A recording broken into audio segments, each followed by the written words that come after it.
Assalamualaikum warahmatullahi wabarakatuh. Waalaikumsalam warahmatullahi wabarakatuh. Selamat sore dan salam sejahtera bagi kita sekalian.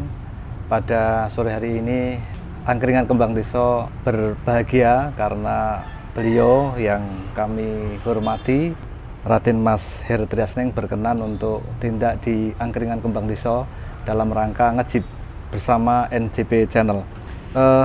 Beliau ini adalah wayah dalem kaping 8 dan buyut HB kaping 7.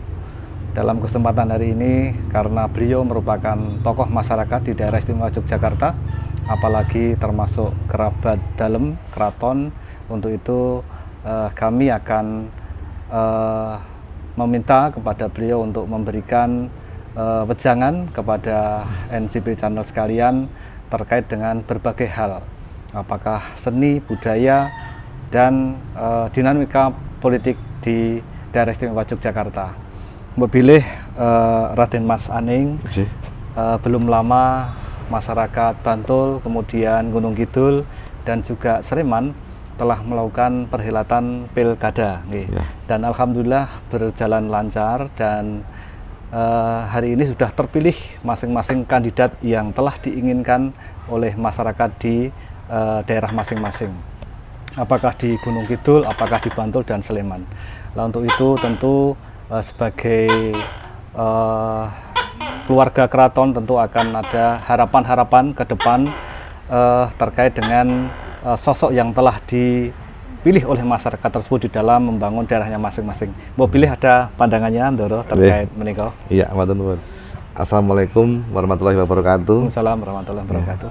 Matur nuwun Mas Nur dan NJP Channel yang telah memberikan kesempatan sangat luar biasa nih, kita bisa nongkrong di tempat yang luar biasa ini di Kembang Desa, Angkringan Kembang Desa yang ada di Pajangan, Bantul, tepatnya di Gowosari ya.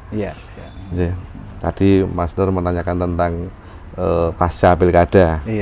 Ya memang harapan kami sebagai masyarakat tentu saja Yogyakarta nantinya akan berkembang lebih maju dengan tetap berkonsep pada wawasan lingkungan dan budaya. Karena kita tahu keistimewaan Yogyakarta itu tidak lepas dari budaya dan tradisi. Contohnya seperti ini ya. Kembang Desa ini sebagai satu pelestari bangunan Jawa ini. Jadi nyaman di tengah sawah. Ini kan salah satu bentuk ekspresi ini ya, kenyamanan. Istimewa itu ya nyaman di lahir, nyaman di batin kan sih. Nah, harapan kami bagi para pemenang pilkada atau bupati terpilih ini bisa tetap mempertahankan marwah keistimewaan ini sebagai modal untuk peningkatan kesejahteraan. Di samping itu karena beliau ini dari kerabat keraton, tentu tidak lepas dengan nilai-nilai budaya yang ada di provinsi daerah istimewa Yogyakarta ini. Pilih apa yang telah dilakukan oleh Ndoro Aning terkait dengan pelestarian budaya ini, apakah di Bantul, di Gunung Kidul, dan saya lihat kami tadi buka-buka Google, Ndoro Aning banyak berkiprah di Gunung Kidul nih yang lebih. Nanti harapannya tentu saya sebagai masyarakat Bantul berharap nanti Ndoro Aning lebih banyak membina masyarakat Bantul untuk apakah pelestarian budaya dan lain sebagainya. Pilih yang telah dikerjakan, diperbuat oleh Ndoro Aning ini sama sebenarnya di Gunung Kidul, Bantul, Sleman, Kulon Progo, kota, semuanya mempunyai ciri khas masing-masing, mempunyai gaya karakter budaya masing-masing, walaupun tetap satu frame gitu, satu rangkaian yang bersumber pada Keraton Yogyakarta.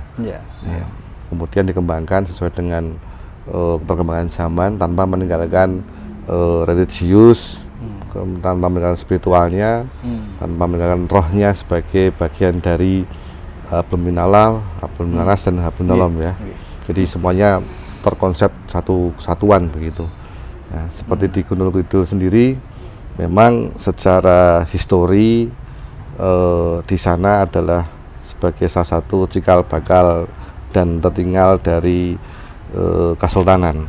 Jadi dari sisi situs, kemudian dari sisi personalnya, kemudian dari sisi lokasi atau tempat dan babatnya itu memang cenderung lebih banyak di sana. Kemudian baru ke bawah ke Bantul, Sleman, meskipun semua sama punya cerita semua yang mendukung adanya Kesultanan. Ya, tapi awal mulanya memang ada di daerah Gunung Kidul sebagai tempat yang sejak awal memang dipilih sebagai lokasi yang cukup mungkin cukup keras atau cukup alamnya cukup mendukung untuk orang itu melakukan kegiatan entah itu mesurogo atau itu bertapa gitu ya. Itu memang banyak ruang-ruang di sana yang menjadi tempat yang ideal di samping geografinya, topografinya memang agak sedikit cenderung ada banyak di Gunung Kidul. Kemudian juga terkait dengan wisata, Ndoro, jadi di Gunung Kidul punya potensi yang sangat istimewa terkait dengan keindahan alamnya.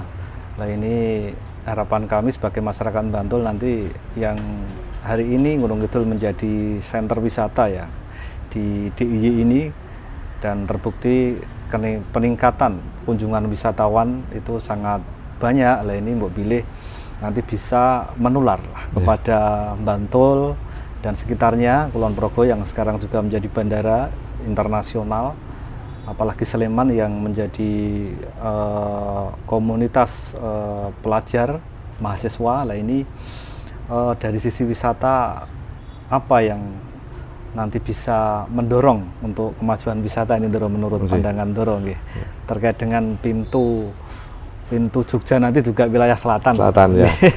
Gitu. Jadi menyambut itu ya Samudra Hindia ya, abad Samudra Hindia ya.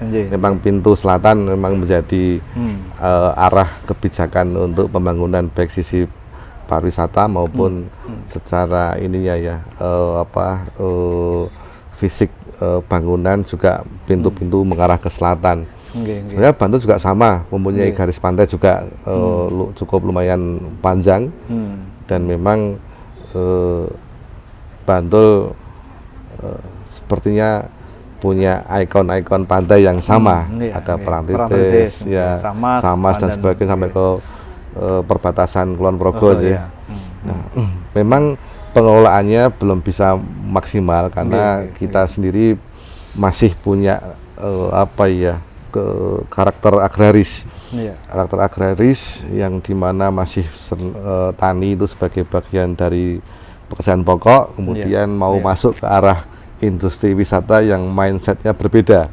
Nah, ini memang butuh pelatihan, butuh dukungan, pendampingan, sehingga nanti di arah pesisir selatan ini di samping tetap berkarakter sebagai agraris, tapi punya kemampuan sebagai para pelaku wisata yang handal juga kan, jadi tanpa meninggalkan karakternya sebagai insan tani. Nah, ini kalau budaya ada di tengah seperti ada di Bantul, Sleman, Kulon Progo ini bisa berkolaborasi dengan kegiatan wisata di sepanjang pantai, saya kira itu luar biasa. Jadi setiap saat, setiap minggu mungkin ada banyak ini ya pertunjukan seni ya. Dan ini akan menjadi tujuan wisata yang eksotik karena selalu ada perubahan atau ada banyak menu-menu budaya. Dan salah satu kekuatan kita adalah untuk memang sebagai daerah istimewa ini, saya kira budaya tradisi menjadi hal yang sangat penting untuk menjaga karakter dan jati diri. Jadi intinya apa yang sudah ada dari sisi pertanian mungkin tetap dipertahankan karena itu menjadi daya tarik wisata juga. Sekarang banyak yang menonjolkan wisatanya kuliner dikombinasi dengan wisata alam dengan pertanian. Saya lihat pernah ada juga wisata sambil ngeluku pakai kerbau itu menjadi ciri kita yang harus dipertahankan. Saya kira lebih baik. Sembok pilih itu juga nanti kami juga dengar Ndoro Aning ini juga sedikit ataupun menekuni di bidang pertanian gitu. Tadi ada cerita di awal terkait dengan kiat-kiat untuk membasmi wereng dan sebagainya. Lah itu mungkin ke depan kita banyak belajar tentang itu menurut Aning untuk memajukan pertanian di Bantul ini khususnya agar pertanian lebih maju dan dengan biaya yang murah tentunya tanpa merusak lingkungan gitu. Tadi ada kiat-kiat pakai ramuan-ramuan yang herbal gitu, tanpa kimiawi ya. Mungkin bisa sedikit cerita apa yang bisa ditularkan kepada masyarakat Bantul terkait dengan memajukan pertanian. Iya, Mas Nur. Jadi dengan perkembangan pariwisata pasti tidak lepas dari berkurangnya lahan pertanian di sepanjang pantai sih. Dan ini akan menjadi lebih panjang lagi kalau kita bicara tentang ketahanan pangan. Nah, kalau kita bicara ketahanan pangan, lahan tidak terbatas, tidak ada perluasan lahan pertanian, kita harus berpikir bagaimana dengan tanah yang tersedia kita sehatkan kembali, kemudian pemilihan bibit yang lebih bagus, kemudian masa tanam yang lebih relatif pendek. Jadi petani juga tidak begitu banyak mengeluarkan biaya operasional yang lebih tinggi, dan yang paling pokok adalah kita berupaya menjadikan semua tanaman dan buah-buahan itu sehat.